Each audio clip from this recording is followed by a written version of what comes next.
Là, on va parler de la toile de verre plus spécifiquement pour les papiers peints à peindre.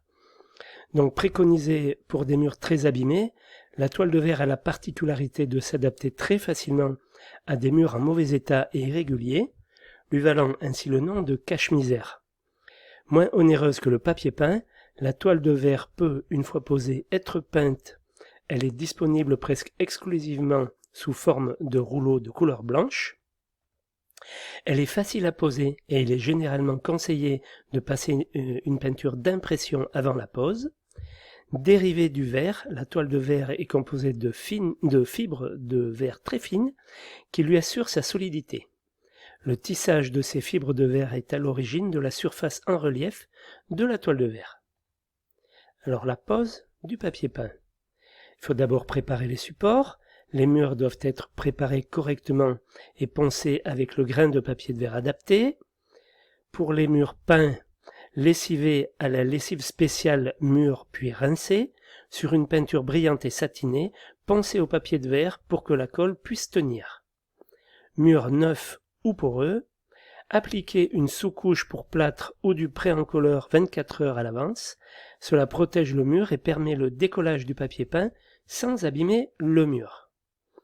Avant de commencer, les rouleaux doivent être inspectés sur la longueur avant la pose. Choisissez une colle adaptée au type de papier, papier vinyle, standard. Durant l'encollage et la pose, gardez à portée de main un seau d'eau claire et une éponge pour enlever les traces de colle, nettoyer la roulette de tapissier ou se laver les mains. Les papiers peints de couleur foncée pourraient nécessiter une retouche teintée des bords pour éviter une ligne blanche. Tracez une ligne verticale à 52 cm, soit une largeur de lait standard moins 1 cm, de la porte ou de l'angle du mur. C'est le repère de pose du premier lait. La découpe. Mesurez la hauteur à tapisser et ajoutez 10 cm pour les coupes d'arasement en haut et en bas. Déroulez un rouleau sur la table et repérez la longueur qui vient d'être calculée. Repliez le papier sur lui-même et marquez le pli. Découpez le lait au ciseau. On peut aussi le couper au cutter et à la règle. Empilez les laits sur la table et numérotez chaque lait en haut dans l'ordre de pose. L'encollage, papier peint traditionnel, posez les laits sur la table, motif en dessous. Pour préparer la colle, suivre les indications du fabricant pour obtenir la bonne consistance. Laissez reposer la colle 10 minutes avant de l'utiliser. À l'aide de la brosse, encollez une bonne moitié du lait, du centre vers les bords. Insistez sur les bords. Repliez la partie encollée sur elle-même sans écraser le pli formé. Faire de même ensuite pour l'autre moitié du lait, du centre vers les bords. Insistez sur les bords. Repliez la partie encollée sur elle-même sans écraser le pli formé. Faire de même ensuite pour l'autre moitié. Laissez au lait le temps de détremper 5 à 10 minutes.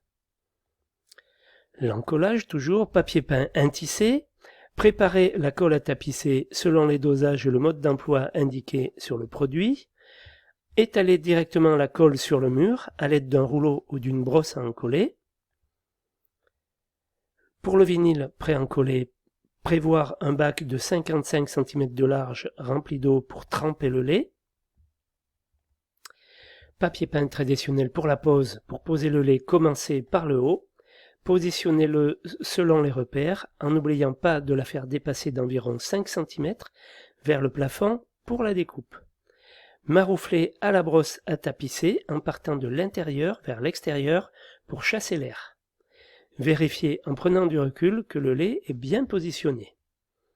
Au besoin, décollez délicatement et replacez. Dépliez toute la hauteur en respectant bien le tracé, marouflez toute la surface, enlevez les surplus de colle à l'aide d'une éponge mouillée et passez la roulette de tapissier sur les bords des laits pour les encoller parfaitement. Répétez l'opération pour tous les laits suivants. Papier peint intissé. Pour poser le papier peint intissé, partez du haut du mur, déroulez le rouleau et positionnez le papier sans l'avoir découpé sauf s'il est à raccord, le long de la ligne de guide. Faites-le dépasser en hauteur d'environ 5 cm pour la découpe. Maroufler le papier peint avec la brosse spéciale en partant de l'intérieur vers l'extérieur pour chasser l'air. Découpez les surplus au niveau du plafond et de la plinthe en vous aidant du maroufleur et du cutter. Répétez les étapes pour le reste de la surface. Passez la roulette de tapissier sur les bords délais pour éviter qu'ils se relèvent. Enlevez au fur et à mesure les surcharges de colle grâce à une éponge humide. Voilà, alors si j'ai donné tous ces détails de pose autant pour la peinture que pour le papier peint, c'est pour vous faire comprendre aussi que ce sont ce qu'on appelle les finitions, donc c'est très important. Le maître d'ouvrage, enfin le client, il paye ce qu'il voit, donc l'état du papier peint comme l'état de la peinture doit être impeccable pour que le client soit satisfait. C'est pour ça qu'il faut beaucoup de tact, beaucoup de savoir-faire pour poser une peinture ou poser un papier peint. Voilà ce que j'avais à vous dire sur ces finitions.